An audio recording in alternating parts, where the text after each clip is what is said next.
Ji, welcome back to the show. और अब हमारे साथ एक कॉलर मौजूद हैं। कॉलर से बात करते हैं, उनसे जानते हैं कि वो क्या बात करना चाह रहे हैं और किससे बात करना चाह रहे हैं। अस्सलाम वालेकुम जी, कौन है हमारे साथ, कहाँ से हैं?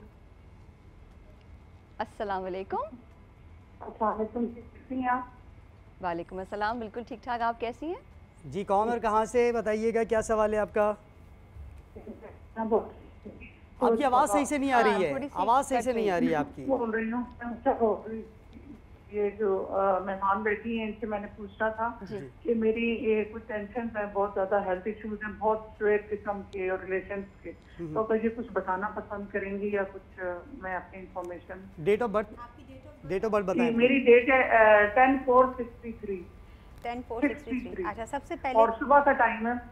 ओके बस डेट ऑफ बर्थ ठीक है। पहली बात तो ये कि क्योंकि शी हैज़ नंबर 1 और जाहिर है जब हम किसी का कंप्लीट देखते हैं तो वो तो सारी नंबर्स को हमें ऐड करना होता है। ऑब्वियसली शो पे आपको जो वजह से भी बात करनी है तो लंबा टाइम होगा, बट व्हाट आई सजेस्ट हर कि क्योंकि शी हैज़ नंबर 1 तो कोशिश करें कि सुबह के टाइम अगर इनका रूटीन ख़राब है तो ज़रा सुबह जल्दी उठा करें। मुझे नहीं मालूम कि इनका क्या रूटीन है, बट सुबह की जो रोशनी है यानी नंबर 1 के लिए जो सनलाइट है, विटामिन डी है, वो बहुत बहुत इंपॉर्टेंट रोल प्ले करता है। नंबर 1 पे वो क्या करें? जिनको क्या मिल रहा हो सब कुछ मिल रही हो। हाँ। अभी मैं जो है ना, तो नहीं एक मिनट जी। डायरेक्टर साहब की ना बड़ी पीछे से एक आवाज आई। हाँ, वो क्या? उनके बच्चे के ना 10 में से 1 मार्क आए, तो मतलब क्या किया जाए इसके? फिर ये मेरा ख्याल है बच्चे की नाअहली है, बच्चे को एक आध थोड़ा सा कुछ समझाया जाए, एक आध हाथ इशारा करके समझाया जाए। नहीं तो ये सारी चीजें नंबर में नहीं लेना चाहिए। नंबर 1 नहीं, ऐसा नहीं है।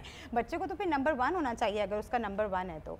सो जो नंबर 1 वाले लोग हैं ना, अगर उनके हेल्थ इश्यूज होते हैं या उनको कहीं भी ट्रबल आती है, all they can do, simple चीज बताऊंगी, अपने रूटीन को ठीक कर लें। आप सिर्फ रूटीन ठीक करेंगे अपना, वक्त पे खाना, वक्त पे नमाज, वक्त पर सोना, और सुबह जितने भी अर्ली राइजर्स हैं नंबर 1 ये तो वैसे भी बहुत अच्छा होता है, बट स्पेसिफिकली नंबर 1 क्योंकि राइजिंग नंबर है, न्यू बिगिनिंग्स का नंबर है, सो आपको अपने रूटीन को ठीक करने की जरूरत है। आप खुद ही 40 डेज बाद देखेंगे कि चीज़ों में तब्दीली आना शुरू होगी। अच्छा, कराची की तो वैसे मार्केट भी 1 बजे खुलती है, वहाँ भी आ जाता है। देखें फिर अगेन मैं कहूँगी हर चीज़ को हम नंबर पे तो नहीं ले सकते ना, कुछ इंसान की शऊरी अपनी भी तो चीज़ें हैं ना। अब बात आई ना सही वाली, तो मतलब ये फिर वो वाली बात आ गई। देखें कि ये सारी चीजें जो हो रही हैं, मतलब गैब का इल्म सिर्फ अल्लाह को है। हकीकत बात हम यहाँ पर इस चीज़ पर बात कर सकते हैं, हमारा माइंड इसको रीड कर रहा है, एक अच्छा फील हो रहा है, जो बातें की एक अच्छा फील हो रहा है, एक अच्छी फीलिंग्स आ रही हैं इससे, लेकिन गैब का इल्म सिर्फ अल्लाह ताला को है और वो जानता है कि उसने क्या करना है। हम सिर्फ बात कर सकते हैं, अपनी राय दे सकते हैं, सिर्फ बता सकते हैं, लेकिन फिर होगा वही जो उसकी चाहत है। बेशक। इसके साथ ही हम जवेरा की तरफ आते हैं। जवेरिया, आप हमें थोड़ा सा ये बताइए कि खातून होने के नाते और फिर साथ आप ब्लॉगर भी हैं माशाल्लाह, तो आपने क्या चैलेंजेस फेस किए थे अपनी इस काम को शुरुआत करते हुए, और क्या लोगों ने आपको ये काम करने दिया? क्योंकि आई नो कि ब्लॉगर्स को ट्रैवल करना होता है, वीडियोस बनानी होती हैं, चीज़ें करनी होती हैं, तो उसमें एक फैक्टर आ जाता है कि लोग क्या कहेंगे। How did you manage all of that? बिल्कुल ऐसे मैंने अभी तो आपको देखिए ये चीज़ बहुत कॉमन हो गई है, सोशल मीडिया बहुत ज़्यादा कॉमन है। आपके जब मैंने स्टार्ट किया था बैक इन 10 ईयर्स बैक, सो उसमें इतना ज़्यादा कॉमन नहीं था और उसमें बहुत ज़्यादा जो है वो एक आपको पता है क्वेश्चंस आ रहे थे।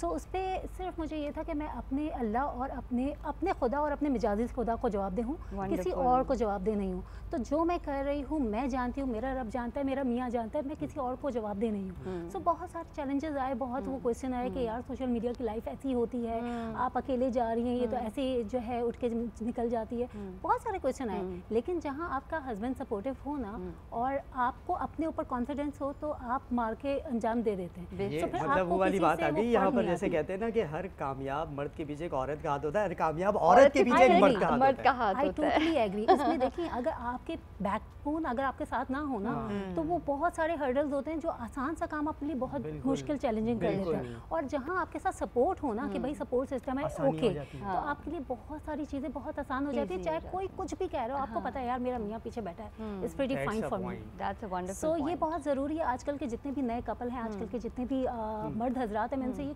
ज़रूर कहूँगी कि अपनी बेगमात पे भरोसा करें और उन्हें सपोर्ट करें, क्योंकि आपका भरोसा ही उनका कॉन्फिडेंस है। आज जो मैं बैठी हुई हूँ, आज मैं जिस भी मकाम पे हूँ, इतने सालों से अगर काम कर रही हूँ, अकेले आ रही जा रही हूँ, तो ये मेरे मियाँ का कॉन्फिडेंस है, मेरी वालदा की तरबियत है जो मैं इस मकाम तक पहुँची। एक और हिडन मैसेज, मतलब मोबाइल के पासवर्ड वगैरह सब शेयर करवा दें। मेरे जी सब शेयर करवा दें, सब शेयर करवा दें। आप एक दूसरे पे इतने कॉन्फिडेंट होते हो ना, तो आपको फर्क कुछ भी प्राइवेसी ना रखें, कोई मेरे हस्बैंड और मेरे दरमियान कोई प्राइवेसी नहीं है। जब अल्लाह ताला ने कहा है कि आप दोनों एक दूसरे के लिबास हैं, अरे क्या बेहतरीन बात, फिर और क्या प्राइवेसी रह जाती है। बेहतरीन बात, So, बेहतरीन बात। मेरा अच्छा, जो मोबाइल और लोगों वाली हस्बैंड का बात हो मोबाइल रही है, थी एक ही अभी, पासवर्ड उसपे वो जुमला मुझे याद आया। वो अक्सर जैसे कहते हैं ना, लोग क्या कहेंगे, लोग क्या सोचेंगे, तो वो कहते हैं कि लोग क्या सोचेंगे ये भी मैं सोचूंगा, तो लोग क्या सोचेंगे। तो लोगों को सोचने दो यार, जो वो सोच रहे हैं सोचने दो। आप अपना काम करते रहो, आगे बढ़ो, अपना काम करो, आपके लिए आसानियां मिल जाएंगी, हमवार हो जाएंगी। बिल्कुल बिल्कुल ऐसा ही है, बिल्कुल। अब आप क्या पूछना चाहेंगे? इसी के साथ मैं अनम से एक बात पूछना चाहूँगी, क्योंकि ब्रेक के दौरान उन्होंने एक बड़ी प्यारी बात की थी और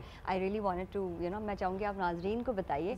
एक ब्रेन रिवायरिंग की हमने बात की थी और बहुत खूबसूरत बात है वो कि आप अपने ब्रेन को रिवायर कर देते हैं कि यार घोड़े की तरह जैसे होता है ना ग्लाइडर्स लगा के कि मैंने ये करना है, मतलब उसके बारे में। ग्लाइडर्स मतलब ये कि आपने वो साइड में लगी हुई है ना, तो आपको कुछ नजर नहीं आ रहा, सिर्फ आपने वही देखना है जो सामने आपको दिख रहा है, बस सामने दिख रहा है। अच्छा, उसके लिए ना बड़ा एक सिंपल सा फॉर्मूला है, दैट इज कि पहले मैं और आप समझ लें कि मेरे और आपके ब्रेन को अल्लाह ताला ने बनाया ही, डिज़ाइन ही ऐसे किया है। मज़े की बात ये है कि हम हर वो चीज़ कर रहे हैं जो कि ऑपोजिट है, यानी जो कायनात, अभी अगैन मैं उनको कह रही थी ना कि बहुत सी चीज़ें हमारा रूटीन ऑपोजिट है।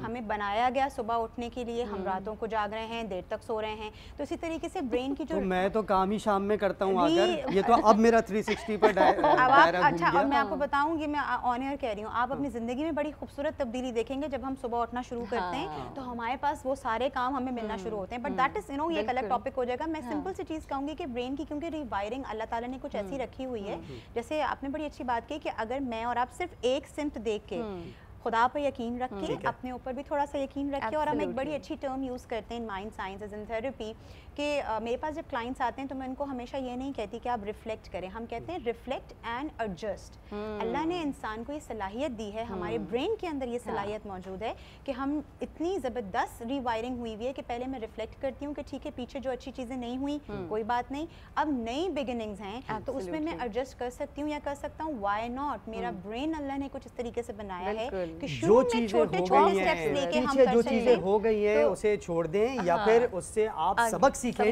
और जो गलतियां आपने की हैं उन गलतियों से सीखें और उन गलतियों को खत्म करके उससे सीख कर आगे बढ़ा जाए। और आगे बढ़कर एक चीज छोटी सी ऐड करूंगी, कभी कभी ना, ये मैं अक्सर कहती हूँ अपने आप से भी, कभी कभी हम अपनी गलतियों से सीख रहे होते हैं और कभी कभी ना हम अतराफ के लोगों की गलतियों से भी सीख रहे होते हैं। So it is also very important कि आप देखें कि हमारी तरह अगर किसी और ने जिंदगी का नया आगाज किया था तो उसने किस तरीके से किया था, तो हम उसको कई बार मॉडल भी कर सकते हैं।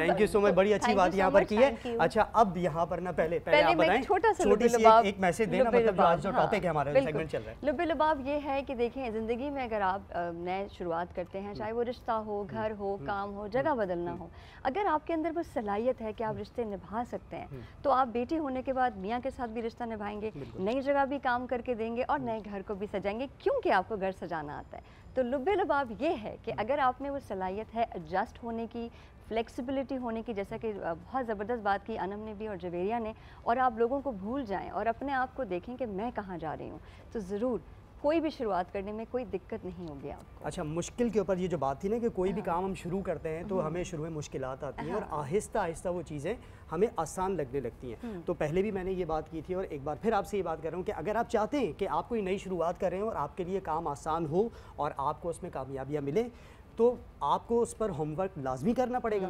आप अपना काम करें, पूरी लगन के साथ करें, और पूरी लगन से जब आप अपना काम करेंगे तो आपको कामयाबी इंशाल्लाह ज़रूर मिलेगी।